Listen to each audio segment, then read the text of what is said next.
मैं अक्सर रात को जब थक हार कर अपने बिस्तर पर लेटता हूँ तो अपना मोबाइल हाथ में लिए सोचता हूँ कि कभी उस वक्त तुम्हारे अनगिनत मैसेजेस से मेरे मोबाइल की स्क्रीन भरी होती थी।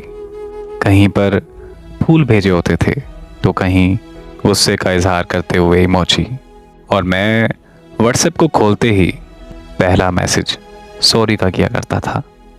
और थोड़ी बहुत नाराज़गी के बाद तुम मान जाया करती थी। बहुत ही हसीन यादें थीं वो।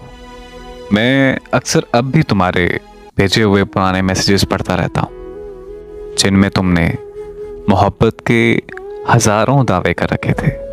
मैं तन्हा वक्त में अब भी तुम्हारी तस्वीरों को देखता रहता हूँ जो मुझसे कभी नाराज़ नहीं होती। मैं अब भी तुम्हारे वो पुराने वॉइस मैसेजेस सुनता हूँ, वो चहकती और खिलखिलाती हुई आवाज़ जो मेरी सांस से भी ज़्यादा करीब तर होती थी, जो मेरी रूह का सुकून होती थी, जो मेरी रूह में ठंडक उतार देती थी, जो मुझ में एक नई जान डाल देती थी। मैं अब भी तुम्हारी यादों को बच्चों की तरह अपने सीने से लगाए बैठा हूँ। तुम्हारे पास होते कभी सोचा ना था तुम कभी मुझसे ऐसे भी रूठ जाओगी।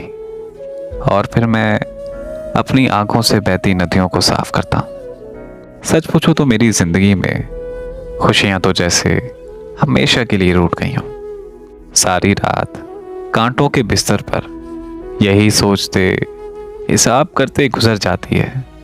तुम जहाँ भी हो, जिस हाल में भी हो, जैसी भी हो, अल्लाह पाक तुम्हें हमेशा खुश रखे, तुम्हारी हर वो मजबूरी को पूरा करे जिसकी वजह से तुमको मेरी मोहब्बत की कुर्बानी देनी पड़ी।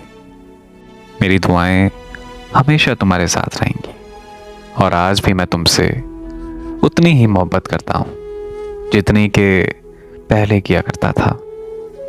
खुश रहो, आबाद रहो।